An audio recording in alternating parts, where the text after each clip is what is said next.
Speaker Punjab assembly Parvez इलाही का बुलाया गया इजलास शुरू। इजलास 1 घंटा 41 मिनट ताखीर से शुरू हुआ है।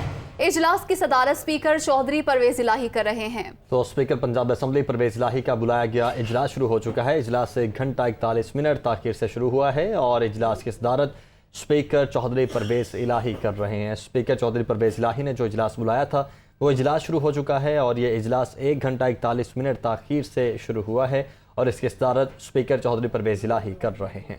इजलास 1 घंटा 41 मिनट ताखीर से शुरू हुआ है, जबकि गवर्नर की जानिब से भी इजलास बुलाया गया है जिसकी तैयारियां मुकम्मल कर ली गई हैं, लेकिन इजलास शुरू नहीं हुआ। स्पीकर पंजाब असम्बली की ज़ेर सदारत इजलास शुरू हुआ है। तफसीलात जानेंगे नुमाइंदा दुनिया न्यूज़ लियाकत अंसारी हमारे साथ मौजूद हैं।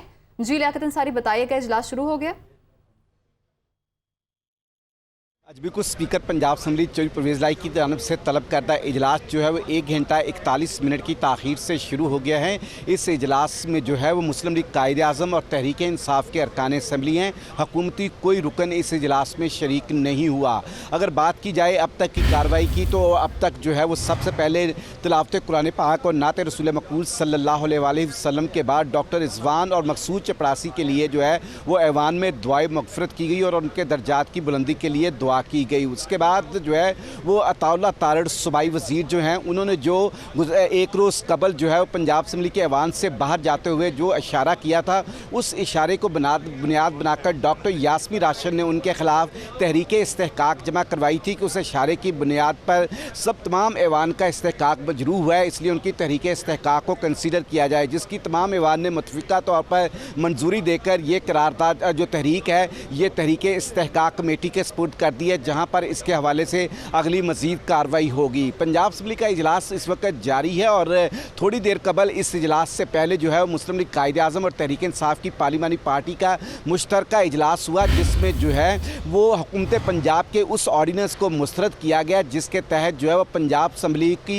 खुद मुख्तार हैसियत को ख़त्म करते हुए से जो है वो महकमा कानून के मतहत किया गया है और स्पीकर के इख्तियारात को जो है वो कटेल किया गया और साथ ही साथ दीगर इक़दामात किए गए हैं। पंजाब असम्बली में तहरीक इंसाफ और मुस्लिम लीग काफ की पार्लिमानी पार्टी ने इस ऑर्डीनेंस को मुस्तरद करते हुए इसके खिलाफ कानून साजी का ऐलान किया और कहा है कि इस ऑर्डीनेंस के खिलाफ जो है पंजाब असम्बली के प्लेटफॉर्म से भी जो है वो कानून साजी की जाएगी और इस हवाले से शायद इम्कान है कि इस आज के इजलास में ये करारदाद जो है इसके खिलाफ पास भी की जा सके। तो बुनियादी तौर पर जो है वो इस वक्त पंजाब असम्बली के 2 इजलास जो हैं वो एक ऐवान इकबाल में शुरू होने जा रहा है कुछ देर बाद और एक इजलास जो है वो शुरू हो चुका है। पंजाब असम्बली में तो हुकूमत और अपोजिशन जो है वो इस मामले पर अब तकसीम है और हुकूमत ने अपना इजलास जो है वो गवर्नर पंजाब के एक आइनी ऑर्डर के ज़रिए जो है वो ऐवान इकबाल में तलब किया और अपोजिशन ने जो है गुज़श्ता रोज़ ही जो है वो गवर्नर के जो प्रोगोव करने का ऑर्डर था आज हो रहे हैं। बहुत शुक्रिया आपका, आप हमारे साथ थे और अपडेट कर रहे थे हमें।